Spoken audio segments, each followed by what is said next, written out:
അപ്പോൾ ആട്ടുകാൽ പായയാണ് ഇന്ന് ഉണ്ടാക്കുന്നത്. അപ്പോൾ അതിൻ്റെ ക്ലീനിങ് പ്രോസസ്സാണ് കാണിക്കുന്നതൊന്നും പറയേണ്ട, നല്ല തലവേദന പിടിച്ച പരിപാടിയാണ്. റെസിപ്പി വളരെ സിമ്പിളാണെങ്കിലും ഭയങ്കര പാടാണ് ഇത് കളയാനായിട്ട്. അപ്പോൾ ഞാൻ അങ്ങനെ കുറേ നേരം അങ്ങനെ ചിരണ്ടി പോയില്ല. പിന്നെ ചൂടുവെള്ളത്തിൽ ഇട്ട് നന്നായിട്ടൊന്ന് കുറച്ച് നേരം 10 മിനിറ്റ് വെച്ചതിന് ശേഷം പിന്നെ ഞാൻ ക്ലീൻ ചെയ്തു. എനിക്ക് ഇതിൻ്റെ ക്ലീനിങ് പ്രോസസ്സ് അറിയത്തില്ല. പിന്നെ ഞാൻ പണ്ട് ചെന്നൈ പോയപ്പോഴത്തേക്കും ചേട്ടത്തി ഉണ്ടാക്കിയ റെസിപ്പി അതുകൊണ്ട് ഞാൻ എൻ്റെ ചേട്ടത്തിയോട് വിളിച്ച് ചോദിച്ചു. അപ്പോൾ ചേട്ടത്തി പറഞ്ഞു തന്നു വെച്ചിട്ട് നന്നായിട്ട് ക്ലീൻ ചെയ്തു. അപ്പോൾ അവർ പറഞ്ഞ രീതിയിലൊക്കെ ഞാൻ ക്ലീൻ ചെയ്ത് മഞ്ഞൾപ്പൊടിയൊക്കെ ഇട്ട് നന്നായിട്ട് വാഷ് ചെയ്യണം. കാരണം ഇത് ഹെയർ വയറ്റിൽ പോയി കഴിഞ്ഞാൽ അത് ഡൈജസ്റ്റ് ആകത്തില്ല എന്ന് പറഞ്ഞു.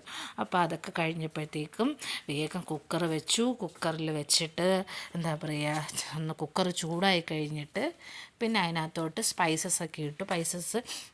ഞാൻ യൂസ് ചെയ്തത് സൺഫ്ലവർ ഓയിലാണ്. അതൊഴിച്ചിട്ട് അതിനകത്തോട്ട് ഗ്രാമ്പൂ, പട്ടല, ഏലക്ക, പെരുംജീരകം, ബേ ലീഫൊക്കെ ഇട്ട് നന്നായിട്ട് വഴറ്റിയിട്ട് തക്കാളി, സവോള, പച്ചമുളക് ഇട്ട് നന്നായിട്ട് അതും വഴറ്റി അതിട്ട് കുറച്ച് ജിഞ്ചർ ഗാർലിക് പേസ്റ്റ്, പിന്നെ മഞ്ഞൾപ്പൊടി, മുളക് പൊടി, മല്ലിപ്പൊടി അതൊക്കെ കൂടിയിട്ട് നന്നായിട്ട് വഴറ്റിയിട്ട് ഇതൊന്ന് എന്താ പറയുക, ഒന്ന് നന്നായിട്ട് വഴണ്ട് വരുമ്പോഴത്തേക്കും കുറച്ച് വെള്ളം ഒഴിച്ചിട്ട് ആദ്യം അത് അടച്ചു വെച്ച് വേവിച്ചു. 15 വിസിലാണ് ഈ ഒരു റെസിപ്പിക്ക് വേണ്ടതെന്ന് പറയുന്നത്. സത്യം പറഞ്ഞാൽ ഇതിൻ്റെ റെസിപ്പി ഓക്കെയാണ്, പക്ഷേ അതിൻ്റെ ക്ലീനിങ് പ്രോസസ്സ് ഭയങ്കര പ്രശ്നമാണ്.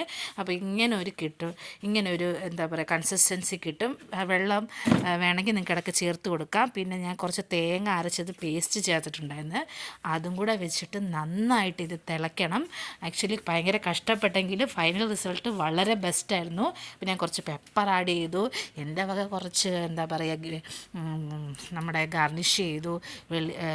കറിവേപ്പിലയും കുറച്ച് മല്ലിയിലയൊക്കെ ഇട്ട് നന്നായിട്ട് ഗാർണിഷ് ചെയ്തു.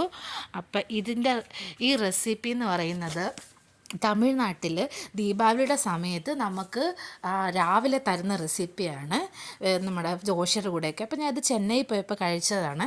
സത്യം പറഞ്ഞാൽ ഇത് എങ്ങനെയാണ് ഉണ്ടാക്കുന്നതെന്നൊന്നും എനിക്കറിയത്തില്ല. ജീവിതത്തിൽ ആദ്യമായിട്ട് ഇങ്ങനെ സംഭവം ഉണ്ടാക്കുന്നത്. അപ്പോൾ ഞാനിത് കഴിക്കില്ല. ഇതിൻ്റെ ഗ്രേവി മാത്രമേ ഞാൻ കഴിക്കത്തുള്ളൂ, കാലൊന്നും കഴിക്കത്തില്ല. അപ്പോൾ ഇതിൻ്റെ ബെസ്റ്റ് കോമ്പിനേഷൻ എന്ന് പറഞ്ഞാൽ ഇടിയപ്പമാണ്. അപ്പോൾ ഇന്നലെ എല്ലാ അവസാനം ഇടിയപ്പം ഉണ്ടാക്കി 10, 10:30, 11 മണിക്കാണ് ഞങ്ങൾ